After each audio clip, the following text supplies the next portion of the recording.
अस्सलामुअलैकुम वरहमतुल्लाहि वबरकातुहू। हज़रात मोहतरम, आज हम इंशाअल्लाह अज़्ज़ व जल अपनी इस मुख्तसर सी वीडियो में हज़रत मूसा अलैहिस्सलाम के बारे में जानेंगे। हज़रात मोहतरम, इससे पहले भी हमने हज़रत मूसा अलैहिस्सलाम के बारे में बहुत सारी बातें जानी और इससे पहले वाले एपिसोड में हमने ये जाना था कि कैसे मूसा अलैहिस्सलाम और बनी इसराइल को अल्लाह रब्बुल इज़्ज़त ने उस दरिया से नजात अता फरमाई और फ़िरौन और फ़िरौनियों को कैसे गर्क कर दिया।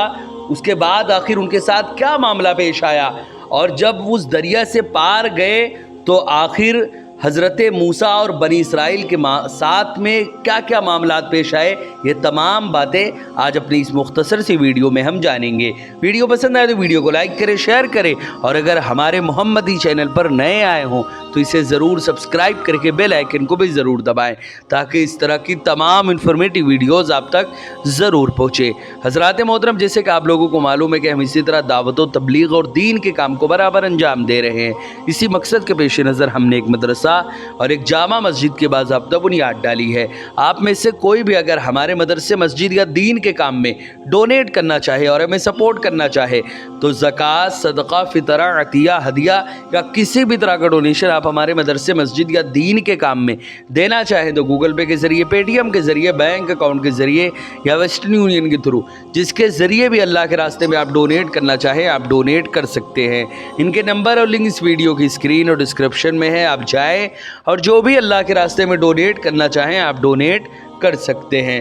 हज़रात मोहतरम, अल्लाह रब्बुल इज़्ज़त ने सूरह आराफ में वाज़े लफ्ज़ों में फरमा दिया, और हमने बनी इसराइल को दरिया पार उतारा तो उनका गुज़र एक ऐसी कौम पर हुआ कि अपने बुतों के आगे आसन मारे वो लोग बैठे हुए थे। वो बोले, ऐ मूसा, हमें एक खुदा बना दे जैसे उनके लिए इतने खुदा हैं। आपने फरमाया, तुम ज़रूर जाहिल लोग हो, ये हाल तो बर्बादी का है जिसमें ये लोग हैं और जो कुछ ये कर रहे हैं वो सरासर बातिल और गलत है।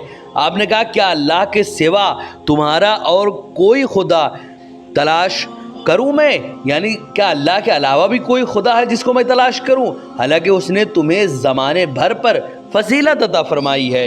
हज़रात मोहतरम, अल्लाह ने जब बनी इसराइल को दुश्मनों से नजात दी और बनी इसराइल के दुश्मनों को हलाक कर दिया जिसका वो मुशाहिदा कर रहे थे, उन्हें दरिया से सलामती से गुजार दिया। हक़ तो ये था कि वो अल्लाह ताला का शुक्रिया अदा करते, लेकिन रब ताला ने उनकी जहालत का तज़किरा फरमाया कि वो कितने जाहिल और नाशुक्रे लोग थे कि वो बुत परस्तों को देख कर कहने लगे, हमें भी ऐसा खुदा बना दो। हज़रात मोहतरम, बनी इसराइल ने जो बुत देखे थे वो जो है गाय की शक्ल की थी। बुत परस्ती की तरफ उनके मैलान को देखकर ही सामरी ने उन्हें बछड़े की पूजा पर लगा दिया था। हज़रात मोहतरम, मूसा अलैहिस्सलाम ने उन्हें कहा कि तुम जाहिल लोग हो क्या? तुम्हें मालूम ही नहीं कि इबादत तो आला दर्जे की ताज़ीम का नाम है और आला दर्जे की ताज़ीम उसी ज़ात की हो सकती है जिसके अजीम इनामात हों, और सबसे बड़े इनामात जिसकी तख्लीक, ज़िंदगी अता करना, ख्वाहिशात, कुदरत अदा करना और नफ़ामंद अशिया का पैदा करना, उन अशिया पर कादिर सिवाय अल्लाह ताला के सिवा और कोई नहीं और इबादत के लायक भी उसके सिवा कोई नहीं। हज़रात मोहतरम, मूसा अलैहिस्सलाम ने ये तमाम बातें कहीं और फिर उसके बाद बात वहाँ पर ख़त्म हुई। फिर उसके बाद मूसा अलैहिस्सलाम तौरेत लेने के लिए तूर पर चले गए। फिर उसके बाद आखिर क्या हुआ, अब ज़रा वो समाअत करें। हज़रत मोहतरम, मूसा अलैहिस्सलाम ने अपनी कौम को पहले ही बता दिया था कि जब अल्लाह रब्बुल इज़्ज़त हमें फ़िरौनियों से नजात देगा तो मैं तुम्हें रब ताला से एक किताब ला कर दूंगा जिसमें हराम हलाल अमरो नही का जिक्र होगा। उसी वादे के मुताबिक आप अल्लाह ताला के हुक्म से तौरेत लेने के लिए तूर पर आए। अल्लाह रब्बुल इज़्ज़त ने सूरह आराफ पारा नंबर 9 में वाज़े लफ्ज़ों में इस बात को फरमा दिया कि हमने मूसा से 30 रात का वादा फरमाया और उनमें 10 और बढ़ाकर पूरी की तो उसके रब का वादा पूरी 40 रात का हुआ। और मूसा अलैहिस्सलाम ने अपने भाई हारून अलैहिस्सलाम से कहा, मेरी कौम पर मेरे नायब रहना और इस्लाह करना और फसादियों की राह को دخل نہ دینا۔ حضرات محترم، اللہ رب العزت نے موسیٰ علیہ السلام سے یہ وعدہ فرمایا کہ تم طور پر آؤ، تمہیں 40 دنوں کے بعد کتاب دی جائے گی۔ آپ کو حکم دیا گیا کہ تم 30 دن ایسے نیک اعمال کرنا جو میرے قرب کا ذریعہ بنے، پھر 10 دنوں میں تمہیں کتاب عطا کر دی جائے گی۔ اس طرح 30 دنوں کا وعدہ 40 دنوں تک ہوا، اور یہ بھی بیان کیا گیا کہ موسیٰ علیہ السلام کو ذی القعدہ کے 30 روزے رکھنے کا حکم دیا۔ جب آپ نے 30 دن کے روزے مکمل کر لیے تو منہ میں بو نامناسب سمجھ کر مسواک کی۔ فرشتوں نے کہا ہم تو تمہارے منہ سے کستوری کی خوشبو سونگ رہے تھے، لیکن تم نے مسواک کر کے ضائع کر دی۔ تو اللہ رب العزت نے آپ کو وحی کی، کیا تمہیں معلوم نہیں کہ روزے دار کے منہ کی بو میرے نزدیک کستوری سے بھی زیادہ اچھی ہے۔ حضرات محترم، آپ کو اللہ رب العزت نے حکم دیا کہ ذی الحجہ کے 10 روزے اور رکھیں۔ اس طرح 40 دن بڑھا کر 40 کر دیے گئے۔ موسیٰ علیہ السلام نے جاتے ہوئے اپنے بڑے بھائی ہارون علیہ السلام کو اپنا نائب بنایا، جو خود بھی مستقل نبی تھے۔ یہ نیابت نبوت میں نہیں تھی بلکہ رسالت میں بھی تھی، یعنی حضرت ہارون علیہ السلام فقط نبی تھے اور موسیٰ علیہ السلام رسول بھی تھے، اس لیے آپ نے انہیں اپنے منصب رسالت کا نائب اور خلیفہ بنایا، وہ بھی فقط طور سے واپسی تک کے لیے۔ دوسری وجہ یہ ہے کہ آپ کا ارشاد ایک محاورہ کے مطابق ہے، یعنی جس طرح 2 شخصوں کے ذمے کوئی کام لگایا جائے تو ان میں سے ایک کو اگر کہیں جانا ہو تو دوسرے سے کہتا ہے کہ تم میری جگہ پہ کام کرنا، یعنی بہت زیادہ کوشش سے یہ کام کرنا، ایسے پتہ چلے کہ تم 2 آدمیوں کی جگہ کام کر رہے ہو۔ حضرات محترم، آخرکار اللہ رب العزت کے دیدار کی تمنا بھی ہوئی۔ اللہ رب العزت نے سورہ اعراف پارہ نمبر 9 آیت نمبر 143 میں واضح لفظوں میں فرما دیا کہ جب موسیٰ علیہ السلام ہمارے وعدے پر حاضر ہوئے اور ان سے ان کے رب نے کلام فرمایا تو عرض کی، اے میرے رب مجھے اپنا دیدار کرا، میں تجھے دیکھوں کہ آخر میرا رب کیسا ہے۔ فرمایا، اے موسیٰ تو مجھے ہرگز نہیں دیکھ سکے گا، ہاں اس پہاڑ کی طرف دیکھ، یہ اگر اپنی جگہ پر ٹھہرا رہا تو ان قریب تو مجھے دیکھ لے گا۔ پھر جب اس کے رب نے پہاڑ پر اپنا نور چمکایا، اسے پاش پاش کر دیا، ذرہ ذرہ ریزہ ریزہ کر دیا، اور موسیٰ علیہ السلام بے ہوش ہو کر گر گئے۔ حضرات محترم، اللہ رب العزت نے حضرت موسیٰ علیہ السلام سے کلام فرمایا، البتہ اس کلام کی حقیقت کو بیان کرنا یہ ممکن نہیں ہے۔ جب موسیٰ علیہ السلام کلام سننے کے لیے حاضر ہوئے تو آپ نے طہارت کی، اور حضرت موسیٰ علیہ السلام جب کلام سننے کے لیے حاضر ہوئے تو آپ نے سب سے پہلے تو طہارت کی اور پاکیزہ لباس پہنا اور روزہ رکھ کر طور سینا میں حاضر ہوئے۔ اللہ رب العزت نے ایک بادل نازل فرمایا جس نے پہاڑ کو ہر طرف بقدر 4 فرسنگ کے ڈھک لیا۔ شیاطین اور زمین کے جانور، یہاں تک کہ ساتھ رہنے والے فرشتے تک وہاں سے علیحدہ کر دیے گئے، اور آپ کے لیے آسمان کھول دیا گیا۔ تو آپ نے فرشتوں کو دیکھا اور آپ نے عرش معلیٰ کو دیکھا، لوح محفوظ کو دیکھا۔ اللہ رب العزت نے آپ سے کلام فرمایا، آپ نے اس کی بارگاہ میں اپنے معروضات پیش کیے۔ حضرت جبرائیل علیہ السلام اگرچہ ساتھ تھے لیکن وہ بھی رب تعالیٰ کی قدرت سے موسیٰ علیہ السلام اور رب تعالیٰ کے درمیان ہونے والے کلام کو نہ سن سکے۔ حضرات محترم، موسیٰ علیہ السلام نے رب تعالیٰ سے کلام کو سن کر ایسی لذت محسوس کی کہ آپ کے دل میں رب تعالیٰ کو دیکھنے کی خواہش پیدا ہو گئی، اور عرض کی، اے اللہ تعالیٰ میں تجھے دیکھنا چاہتا ہوں، تو مجھے اپنے دیدار سے مشرف فرما۔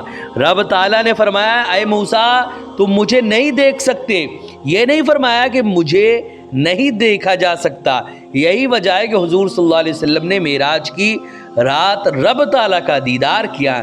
نیز دیکھنے کی نفی دنیا سے متعلق ہے، جنت میں مومن جتنے بھی ہیں وہ سب رب تعالیٰ کا دیدار کریں گے۔ موسیٰ علیہ السلام کا سوال کرنا ہی اس چیز پر دلالت کر رہا ہے کہ آپ نے ممکن چیز کا سوال کیا۔ اگر رب تعالیٰ کو دیکھنا محال ہوتا تو آپ سوال ہی نہ کرتے۔ حضرات محترم، رب تعالیٰ نے فرمایا کہ میں اپنی تجلیات کا ظہور پہاڑ پر کرتا ہوں، तुम पहाड़ को देखो, अगर तुमने पहाड़ को देख लिया तो समझना कि तुम मुझे भी देख लोगे। लेकिन रब ताला की तजल्लियात की ताब पहाड़ भी ना ला सका और वो ज़र्रा ज़र्रा हो गया। वो पहाड़ ताब ना ला सका कि वो कायम मकाम रहता, बल्कि वो भी पाश पाश हो गया और मूसा अलैहिस्सलाम भी होश बरकरार न रख सके। हज़रात मोहतरम, ये तमाम वाक़या कोहे तूर पर हो रहा है और यहाँ पर कौम के माबैन क्या हुआ, जो उनका मुतालबा था दरिया से बाहर आने के बाद कि हमें एक बछड़ा बना, हमें एक खुदा बना दे ताकि हम उसको पूजें।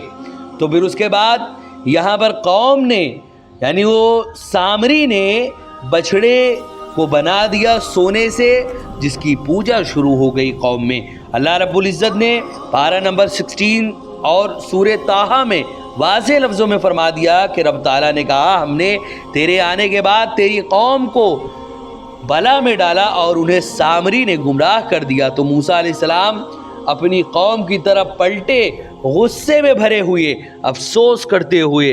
आपने कहा, ऐ मेरी कौम, क्या तुमसे तुम्हारे रब ने अच्छा वादा नहीं किया था कि क्या तुम पर लंबी मुद्दत गुजरी या तुमने चाहा कि तुम पर तुम्हारे रब का गज़ब अजाब उतरे, तुमने मेरे वादे के ख़िलाफ़ किया। उन्होंने कहा, हमने आपके वादे के ख़िलाफ़ वर्जी अपने अख्तियार से नहीं की, लेकिन हमसे कुछ बोझ उठवाए गए उस कौम के ज़ेवरात के, तो हमने उन्हें डाल दिया। फिर इस तरह सामरी ने डाला तो उसने उसके लिए बछड़ा बनाया है जो बेजान जिस्म है, गाय की तरह बोलता है। तो बोले, ये है तुम्हारा माबूद और मूसा अलैहिस्सलाम का माबूद। मूसा अलैहिस्सलाम तो भूल गए, तो क्या नहीं देखते कि वो उन्हें किसी बात का जवाब नहीं देता और उनके किसी बुरे भले का अख्तियार नहीं रखता। हज़रात मोहतरम, मूसा अलैहिस्सलाम जब अपनी कौम के, सबसे पहली बात तो वो कोहे तूर से वापस आए और जब अपनी कौम के पास पहुँचे, मूसा अलैहिस्सलाम किताब लेने अकेले नहीं बल्कि अपनी कौम के 70 सरकर्दा अफराद को साथ लेकर तूर पर किताब लेने के लिए गए। कौम से 40 दिनों का वादा करके गए। आप अपनी कौम के उन अफराद से ज़रा जल्दी ही आगे तूर पर पहुंच गए। रब ताला ने पूछा, तुम अपनी कौम के अफराद से पहले क्यों आ गए? आपने अर्ज़ किया, ऐ मौलाए कायनात, वो भी मेरे पीछे आ ही रहे हैं, मैं सिर्फ तेरी खुशनूदी हासिल करने के लिए जल्दी आ गया। तूर पर ही अल्लाह ताला ने आपको ये ख़बर दी थी कि तुम्हारी कौम गुमराह हो चुकी है।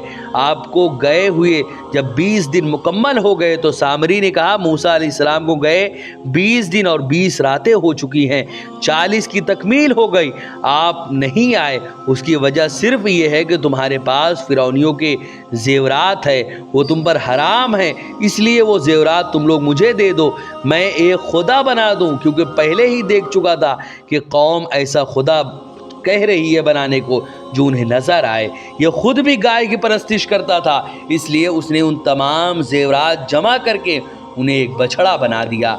हज़रात मोहतरम, बछड़े के बोलने की वजह आखिर क्या थी? बछड़ा को जब बनाया तो बछड़ा बोलने लगा, उसके बोलने की वजह क्या थी? उसके अंदर से जो आवाज़ आ रही थी वो क्या थी? अब ज़रा वो समाप्त करें।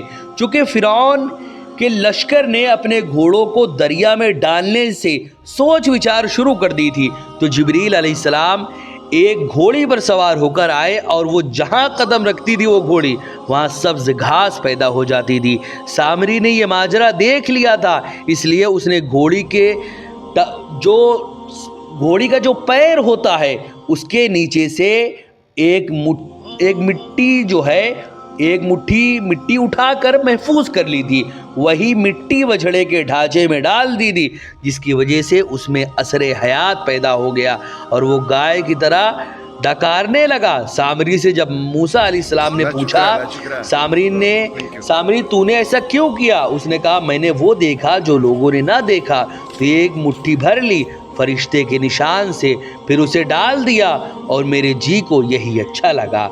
हज़रात मोहतरम, उसके बाद आखिर घोड़े के कदमों के निशानात से मिट्टी लेना। अल्लामा कुर्तुबी ने भी यही बयान किया कि सामरी ने जिब्रील अलैहिस्सलाम के घोड़ी के कदमों के निशान की जगह से एक मुट्ठी भर मिट्टी लेकर बछड़े के ढांचे में डाल दी।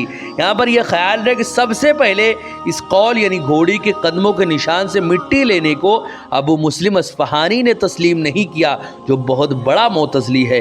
फिर इस कौल का सहारा लेते हुए मौदूदी साहब ने भी इस तफ़हीमुल कुरान में भी यही तहरीर कर दिया कि सामरी ने मूसा अलैहिस्सलाम से झूठ मूठ कह दिया था।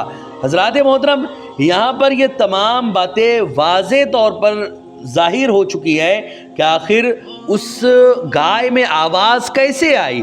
उस गाय में आवाज़ इसलिए आई थी कि हज़रत जिब्राइल अलैहिस्सलाम की घोड़ी जिस जगह कदम रखती थी उस जगह की मिट्टी को सामरी ने उठा के अपने पास रख लिया और जब सोने का बछड़ा बनाया तो उसमें उस मिट्टी को डाल दिया, जिसकी वजह से उसमें से आवाज़ें आने लगी और ये लोग समझे कि यही उनका खुदा है। बनी इसराइल लोगों ने क्या समझा कि यही उनका खुदा है। फिर उसके बाद आखिर हज़रत मूसा ने अपनी कौम के साथ क्या किया, ये तमाम बातें हम नेक्स्ट एपिसोड में जानेंगे। वीडियो पसंद आए तो वीडियो को लाइक करें, शेयर करें और अगर हमारे मोहम्मदी चैनल पर नए आए हों तो इसे ज़रूर सब्सक्राइब करके बेल आइकन को भी ज़रूर दबाएँ।